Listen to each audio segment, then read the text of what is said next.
Halo akang-akang dan teteh-teteh, kumaha damang sadayana. Welcome back di Si Neng.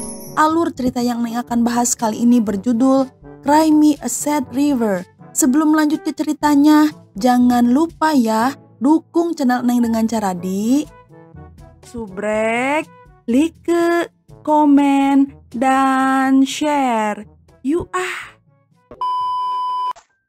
Cerita diawali dengan sebuah peristiwa yang menggambarkan seorang gadis muda yang melompat ke laut. Terdengar suara yang mengatakan bahwa ia melihat sebuah laut dalam mimpinya dan di sanalah masa mudanya akan tercipta. Lalu terlihat gang sempit di kota besar di mana setiap warga sedang melakukan aktivitas sehari-hari. Seorang gadis bernama Yiyau terbangun yang memberitahu ibunya bahwa ia sedang tidak enak badan hari ini. Tetapi meskipun begitu, ia tetap akan pergi ke sekolah. Ia bertengkar dengan ibunya karena seragam sekolah yang ia pakai. Di tempat yang sama, Kiming seorang remaja juga akan menuju ke sekolah. Mereka berdua bertemu di jalan, lalu naik sepeda ke sekolah yang sama. Dalam perjalanan, Yi melihat seorang gadis bernama Xiaomi diganggu oleh sekelompok siswa. Kemudian Yi bertemu dengan Xiaomi di sekolah, dan Xiaomi siswi yang cukup populer di antara gadis-gadis lain. Seragam Yi berbeda dari para siswi lain dan mereka berkomentar bahwa Yi adalah orang miskin. Itulah sebabnya ia tidak memiliki seragam yang sama. Kiming mendatangi Yi mengatakan bahwa ia akan pergi ke rumah sakit hari ini karena tidak enak badan. Selesai pemeriksaan, dokter memberitahu Yi memiliki kondisi yang serius. Perawatan serta obat-obatannya akan menghabiskan banyak biaya dan hal itu membuat Yi merasa depresi.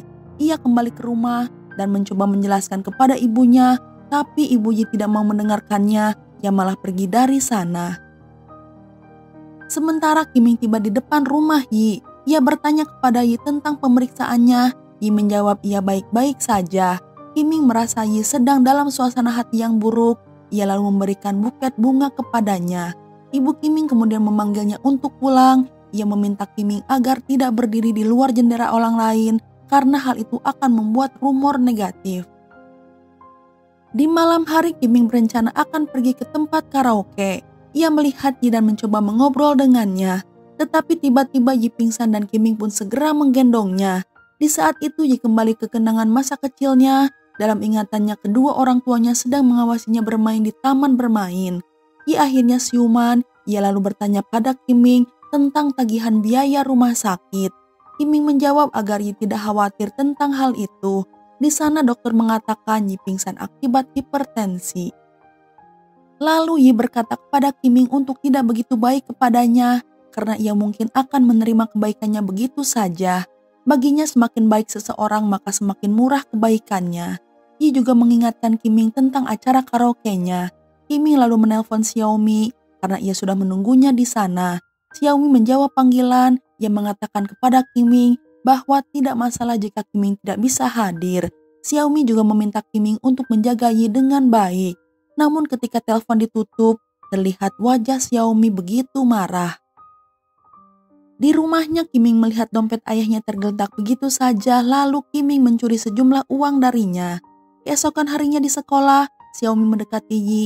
Ia bertanya apakah Yi dan Kiming ada sesuatu yang lebih dari sekedar tetangga, dan Yi mengatakan tidak. Seusai sekolah, Yi harus kembali ke rumah sakit. Kiming berjalan mendekatinya, ia lalu memberi uang kepada Yi yang ia curi dari ayahnya. Tetapi Yi tidak mau menerima uang itu, lalu ia pergi dari sana. Saat Yi mengendarai sepedanya menuju ke rumah sakit, Xiaomi mengikuti Yi dari belakang. Keluar dari rumah sakit, Xiaomi ternyata sedang menunggunya di luar dan mengambil foto Yi. Ia berniat untuk mengejeknya tentang penyakit yang diderita oleh Yi. Yi tahu apa yang akan terjadi kepadanya, namun ia hanya bisa menangis. Hari-hari Yi pun menjadi seperti neraka karena semua siswa bergosip tentang dirinya serta memperlakukannya secara kasar. Tidak hanya itu saja, tas Yi pun dibuang ke danau. Yi dengan terpaksa masuk ke danau untuk mengambil tasnya. Tetapi tiba-tiba seorang siswa bernama Gu menariknya dari belakang serta menyelamatkannya. Ia mengatakan jika ini bukanlah cara untuk menghadapi masalah. Gu berpikir jika Yi akan melakukan sesuatu yang buruk pada dirinya sendiri. Yi menjawab bahwa ia hanya akan mengambil tasnya karena beberapa anak sudah melemparkan tasnya ke dalam danau. Sebenarnya Gu adalah pria yang lucu serta antusias. Ia hanya berpura-pura menyelamatkan Yi saja. Keduanya menjadi sangat dekat dan mereka pun berbagi waktu bersama. Mereka sering mendiskusikan banyak hal. Yi bertanya mengapa Gu mau bergaul dengannya. Apakah Gu tidak mendengar rumor buruk tentang dirinya? Gu menjawab ia sudah tahu tetapi ia tidak peduli dengan hal itu. Gu lalu menyarankan Yi untuk melawan orang yang membulinya. Karena ketakutan Yi lah yang membuat siswa lain semakin mempermainkannya dan mereka tidak akan pernah berhenti membuli jika Yi tidak melawan. Dan Yi pun akan mengikuti saran dari Gu. Suatu hari seorang siswi menempelkan permen karet di rambut Yi. Lalu Yi membalas dengan menempelkan kembali permen karet ke rambut siswi itu. Kemudian Xiaomi dengan sengaja melempar bola ke arah Yi dan Yi pun segera membalasnya. Di kantin seorang siswa mengejek dirinya. Lalu Yi mendorong makanan ke seragamnya. Tidak hanya itu saja, Yi juga membawa selang air kemudian menyiramnya. Qiming kemudian meminta Yi untuk berhenti, tapi Gu menyuruh Qiming agar tidak ikut campur. Qiming dan Gu akhirnya berdebat lalu mereka pun berkelahi. Di aula kepala sekolah mengumpulkan seluruh murid, ia menyalahkan semuanya kepada Yi. Gu mencoba membela Yi, namun ia malah terkena hukuman. Kakak perempuan Gu bernama San Xiang yang juga merupakan calon kekasih Qiming menemui Gu yang sedang dihukum. Gu meminjam telepon San Xiang karena ia ingin menelpon pacarnya. Sementara Yi mengunjungi dokter, dokter mengatakan bahwa terapi laser adalah pilihan terbaiknya saat ini untuk pengobatan Yi. Setelah 10 kali pengobatan, maka Yi akan terbebas dari rasa sakitnya. Yi kembali ke rumah. Di sana ia menemukan jika ibunya sedang memijat seorang pria. Ia pun segera berlari keluar rumah agar pria itu tidak melihatnya. Ibunya menghampiri Yi, ia menegur Yi karena Yi masuk ke dalam rumah, padahal ibunya sudah memperingatkan Yi agar tidak datang saat ibunya bersama tamu. Yi memberitahu ibunya bahwa ia membutuhkan uang, ia lalu mengambil paksa dari saku ibunya. Keesokan harinya sekolah akan mengunjungi sebuah museum. Ia lalu meninggalkan tasnya di dalam bis karena ia harus pergi ke toilet. Xiaomi mengambil kesempatan itu, ia menyuruh supir untuk pergi dan bis pun berangkat tanpa Yi.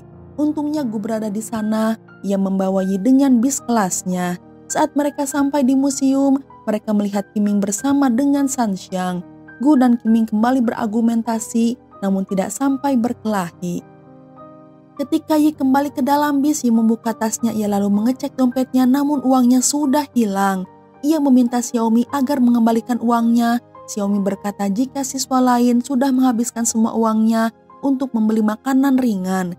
Yi pun menyerang Xiaomi, ia mencoba untuk memukulnya dan menyemprotkan salep ke matanya. Qiming segera menghentikan Yi, lalu membawa Xiaomi pergi ke dokter. Di sebuah tempat Qiming dan Yi mencoba mengobrol.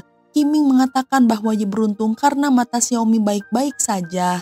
Qiming juga bertanya bagaimana Yi bisa mendapatkan penyakit menular. Yi marah kepadanya karena Qiming telah membuat banyak asumsi negatif tentang dirinya. Qiming bertanya kembali apakah Yi melakukan pekerjaan seperti ibunya. Sambil berteriak, Yi berkata jika ia hanya ingin menjadi gadis normal dan bisa menikmati hidup seperti anak-anak lainnya. Yi melanjutkan bahwa Qiming tidak akan pernah mengerti apa yang ia alami selama ini. Qiming hidup dengan mudah serta memiliki kehidupan yang indah. Maka Qiming tidak mungkin bisa menempatkan dirinya di tempat Yi sekarang. Saat Yi kembali ke rumah, Yi membuang bunga pemberian dari Qiming ke tempat sampah. Di sana Yi tidak sengaja menemukan simpanan uang yang tersembunyi. Ibunya menghampiri Yi dan segera mengambil uang dari tangan Yi. Ibu Yi berkata ia baru saja kembali dari sekolah Yi dan menceritakan tentang penyakit Yi. Ia bertanya bagaimana Yi mendapatkan penyakit itu. Yi menjawab ia tidak tahu. Yi belum pernah ke hotel manapun atau kamar mandi umum kecuali sekolah. Ibunya akhirnya menyadari bahwa itu terjadi karena kesalahannya. Yi pastinya mendapat penyakit tersebut dari salah satu tamunya. Ibunya akan membawa Yi ke rumah sakit. Dia lalu memegang tangan Yi. Yi berjalan di belakang ibunya dan untuk pertama kalinya ia merasa tenang berada di sisinya. Saat Yi sedang dalam perjalanan pulang dengan sepedanya, ia menemukan Xiaomi yang sedang diganggu oleh sekelompok siswa senior. Ia bersimpuh di tanah dan Yi pun melihatnya. Xiaomi memberitahu Yi agar tidak menceritakan apapun kepada orang-orang. Yi meminta Xiaomi untuk membayarnya, tetapi Xiaomi tidak punya uang di dompetnya. Xiaomi mengancam Yi bahwa ia akan menghabisinya jika ia membocorkan hal itu. Yi pun menantangnya, ia ingin melihat bagaimana Xiaomi bereaksi. Yi pergi keluar dengan Gu sementara Sanxiang berkencan dengan Qiming. Segalanya menjadi kacau saat Sanxiang tersesat. Sanxiang lalu diserang oleh beberapa orang jahat, namun nyawanya melayang ketika Sanxiang mencoba melarikan diri. Anehnya Yi disalahkan akan kejadian naas itu. Semua orang berpikir bahwa Yi telah mengaturnya karena Yi cemburu pada Sanxiang. Yi menyangkal keterlibatannya, tetapi ia malah mendapat intimidasi sampai Yi mencapai titik di mana ia tidak tahan lagi. Yi pergi ke tepian laut, ia berniat untuk melompat serta melakukan hal yang sangat mengerikan. Seluruh siswa berkumpul dan hanya memandanginya seolah sedang menyaksikan pertunjukan. Gu mencoba berbicara dengan akal sehat kepada Yi. Ia memberitahu semua orang bahwa Yi tidak ada sangkut paut dengan kematian kakaknya. Lalu Yi berteriak kepada semua orang bahwa ia tidak tahu siapa yang menghabisi Sanxiang. Yi tahu bahwa beberapa orang yang membulinya adalah orang yang telah menghabisi Sanxiang. Yi melanjutkan ia akan selalu ingat semua hal kecil yang mereka lakukan kepadanya. Yi mempersilahkan mereka untuk melanjutkan hidup mereka, membuat alasan bahwa mereka tidak pernah melakukan kesalahan. Bagi Yi itu adalah hal yang sangat menjijikan. Akhirnya Yi berlari dan ia melompat ke dalam laut. Gu mencoba menyelamatkan Yi, ia berhasil mengeluarkannya dari air. Sementara kini para siswa mulai berpikir dan sadar apa yang telah mereka lakukan. Beberapa hari kemudian, Ibu Yi memutuskan menjual semua barangnya. Para guru serta berita-berita di TV mengatakan bahwa mereka harus mengambil tindakan pencegahan tentang pembulian serta pendidikan untuk mengatasi masalah itu. Di tempat lain, Xiaomi sedang diinterogasi oleh polisi agar dapat mengetahui apa perannya dalam kejadian itu. Di tepi danau, Gu serta Yi sedang duduk bersama. Tempat itu adalah tempat biasa mereka mengobrol serta berbagi cerita. Tapi kemudian terlihat Yi duduk sendirian di tepi danau seolah sedang menatap Gu. Sementara Gu berdiri di ujung yang berlawanan, ia sedang merenungkan semua kenangan yang ia miliki bersama Yi saat ia masih hidup. Dan film pun udahan. Nah, itu dia alur cerita film kali ini. Semoga bisa menghibur Akang dan Teteh semua. Neng undur diri dulu ya. Neng ucapkan terima kasih dan hatur nuhun. You keboy.